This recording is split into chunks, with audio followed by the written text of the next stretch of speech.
Welcome to my channel Economics Simplified.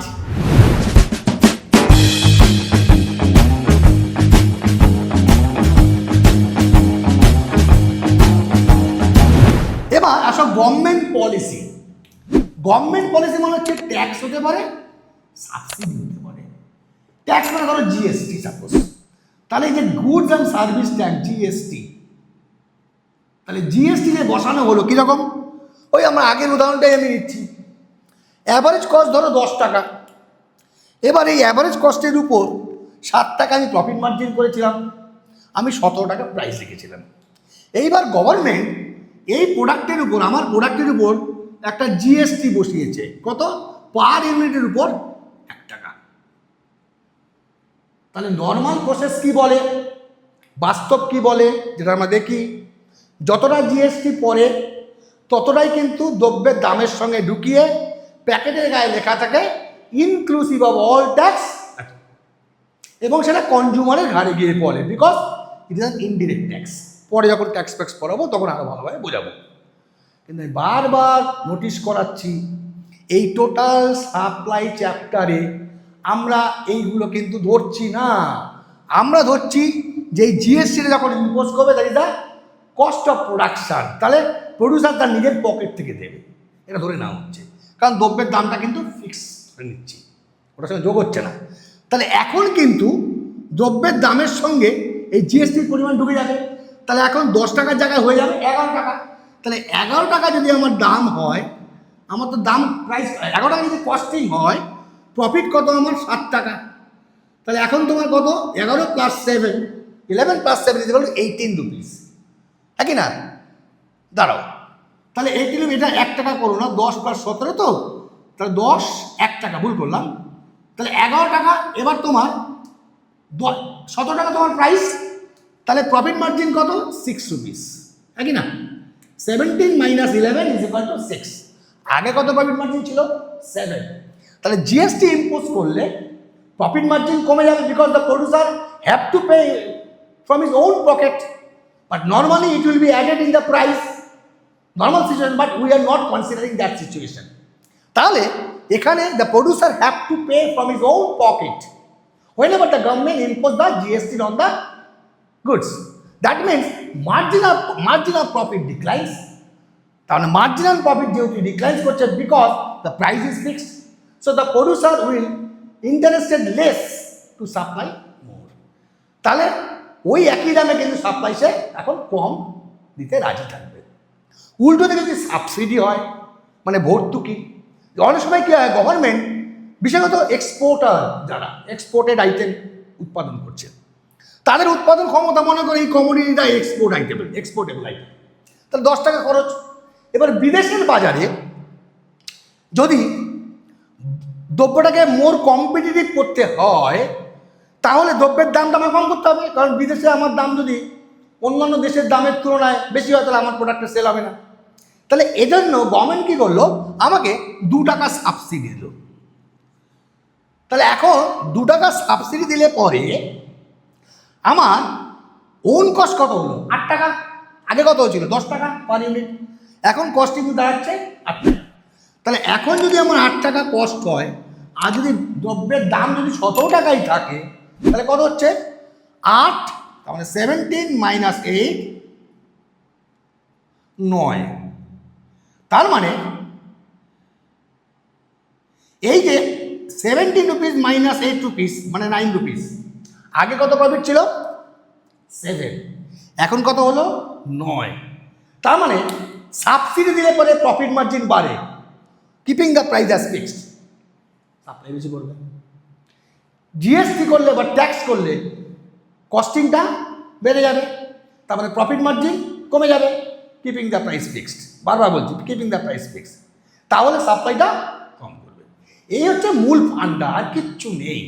এবার আসো, যদি গভর্নমেন্ট মনে করে বা ফার্ম মনে করে যে গোল অফ দ্য ফার্ম মানে ফার্মের এই, প্রতিটা ফার্মের কিন্তু একরকম এই হয় না। কোনো ফার্ম চায় প্রফিট ম্যাক্সিমাইজ করতে, কোনো ফার্ম চায় সেলস ম্যাক্সিমাইজেশন করতে। যেমন তোমরা বিভিন্ন সময় দেখছো, X company, Y company, Z company একটা নির্দিষ্ট সময় দিওয়ালির সময়, পুজোর সময় একটা সেলস অফার দেয়, এত থেকে এত date sale sale sale sale 50%, 20%, 30% rebate. তার মানে কি, এই সকল কোম্পানি চাইছে আমি সেলসটাকে ম্যাক্সিমাইজ করব। তার মানে আমার রেপুটেশন, আমার ব্র্যান্ড নেম, এইটাকে আমি মার্কেটে ছড়িয়ে দেবো। তাহলে সেক্ষেত্রে একরকম সাপ্লাই হবে। যদি মোটোটা হয় সেলস ম্যাক্সিমাইজার একরকম, আবার যদি মনে হয় না আমি প্রফিট ম্যাক্সিমাইজ করব, আমার অলরেডি আমি এস্টাবলিশ কোম্পানি ইন মার্কেট, তাহলে সেক্ষেত্রে আমি কী করবো, সাপ্লাইটা অন্যরকম হবে। তাহলে nature or the target of the producer, whether he is a profit maximizer or he is a sales maximizer, depending on that the supply of commodity will be reflected. ঠিক আছে? Next বলছে ন্যাচারাল ক্যালামিটি বা natural factor. দেখা গেল ভূমিকম্প হলো, দেখা গেল ডিজাস্টার, বন্যা হলো, ফ্লাড হলো, বা ফেমিন, খরা হলো, তাহলে সেক্ষেত্রে কী হলো, সেক্ষেত্রেও কিন্তু দ্রব্যের যোগানটা বা সাপ্লাইটা এফেক্টেড হবে। তার মানে আলটিমেটলি যেটা দেখলাম যে একটা সাপ্লাই, কমোডিটির একটা সাপ্লাই বিভিন্ন জিনিসের উপর নির্ভর করে, যেটা আমরা একের পর ডিসকাস করলাম। তাহলে অ্যাকচুয়ালি বাস্তবে কিন্তু এতগুলো ফ্যাক্টরস বা ডিটারমিনেন্ট থাকা সত্ত্বেও কোনো কমোডিটির সাপ্লাইটা সেই কমোডিটির নিজস্ব দামের উপরে নির্ভর করে, যেমন আমি ডিমান্ডে বলেছিলাম। ওই জন্য ওখান থেকে দেখো আমি একটা নতুনভাবে একটা ইকুয়েশন এখানে বা ফাংশনাল রিলেশন করেছি, that is Sx is equal to F of Px। এখানে কি করেছিলাম, Sx equal to functions of such and such commodity, such and such determinants. এখানে করেছিলাম ক্যাপিটাল এফ, এখানে করলাম স্মল এফ, অ্যানাদার ফাংশন, এটা বোঝানোর জন্য। তাহলে supply of x is a functions of Px, কমা দিয়ে লিখেছি স্যাটেরিস পেরিমুর। তার মানে এই দ্রব্যটার সঙ্গে এইটারই সম্পর্ক, বাকি সবগুলো ফিক্সড আছে, কোনো রকমের সাপ্লাইকে এফেক্ট করছে না। সেক্ষেত্রে বলছে কোনো দ্রব্যের দাম যদি বাড়ে সেই দ্রব্যের সাপ্লাই বাড়বে, কোনো দ্রব্যের দাম যদি কমে সেই দ্রব্যের সাপ্লাই কমবে, keeping the other thing remaining same. ওটাকেই আমরা বলছি ল অফ সাপ্লাই, অর্থাৎ যোগানের সূত্র।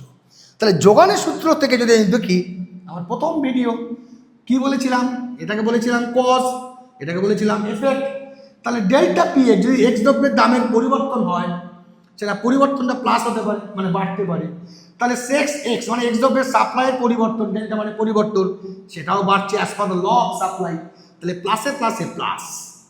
Similarly keeping the other thing remaining constant, যদি এক্স দ্রব্যের দামটা কমে মানে মাইনাস, তাহলে as per law of supply অবশ্যই কমবে মাইনাস, তাহলে মাইনাসে মাইনাসে প্লাস। তা ultimately delta Sx by delta Px এটা অবশ্যই তোমার পজিটিভ হচ্ছে। এই delta Sx by delta Px এটাকেই আমরা বলছি slope of the supply curve, এবং সেটা দেখা গেল পজিটিভ। তার মানে supply curve is upward rising from left to right.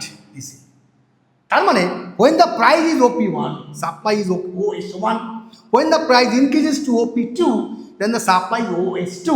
তার মানে দাম বাড়লে পরে সাপ্লাই বাড়ছে, এটাকেই আমরা বলি সাপ্লাই ল বা ল অফ সাপ্লাই, এবং দ্য কার্ভটা হবে from left to right upward direction. সাপ্লাইয়ের মধ্যে কিচ্ছু নেই, যদি একটু মনটাকে ধরে বুঝতে পারো। ওই যে বললাম দুটো ফান্ডা, এক হচ্ছে বাস্তবের সঙ্গে এটা কিন্তু মেলাবে না, কারণ এন্টায়ার চ্যাপ্টারে আমরা ধরেছি এখানটায় প্রাইসটা কনস্ট্যান্ট, মানে প্রাইসের কোনো পরিবর্তন হচ্ছে না। ফ্যাক্টরে এফেক্ট করলে পরে এখানে কী হবে, নর্মালি কী হয় যে যদি আমার ইনপুট প্রাইসটা বেড়ে যায়, ওই দামটা আমার কমোডিটি প্রাইসের সাথে যোগ করে একজন প্রডিউসার তার দামটা বাড়িয়ে দেয়। প্র্যাকটিক্যাল তাই হয়। আমরা কোনো জায়গায় কিন্তু এখানে সেই আলোচনা মাথায় রাখবো না, আমরা রাখবো দ্রব্যের দামটা ফিক্সড, প্রফিট মার্জিন, কস্ট। যদি আমার কস্ট বাড়ে, দাম যদি ফিক্সড হয়, প্রফিট মার্জিন কমবে, সাপ্লাই কমবে। যদি আমার দামটা মানে খরচটা যদি আমার কমে, দাম যদি ফিক্সড হয়, প্রফিট মার্জিন বাড়বে, সাপ্লাই বাড়বে। দিস ইজ দ্য বেসিক ফান্ডা, আর কিচ্ছু নেই। এবার তুমি তোমার মতো মাথায় সাজিয়ে নাও, চোখ বন্ধ করে একটু একটু করে নিজে নিজে হোমওয়ার্ক করো, দেখবে পুরো ব্যাপারটা, কনসেপ্টটা ক্লিয়ার হয়ে এসছে। কি ভালো লেগেছে? যদি কোনো কনফিউশন থাকে আমাকে কোশ্চেন করো, উত্তর দেব, আমি তোমাদের জন্য আছি। আর ভিডিওটা যদি ভালো লাগে তাহলে লাইক করবে, শেয়ার করবে, আর চ্যানেলটাকে অবশ্যই সাবস্ক্রাইব করে রাখবে। কি ঠিক আছে, তাহলে আজকের মতো আজকে শেষ এইটুকু। তাহলে we are waiting for the next video, till then good bye.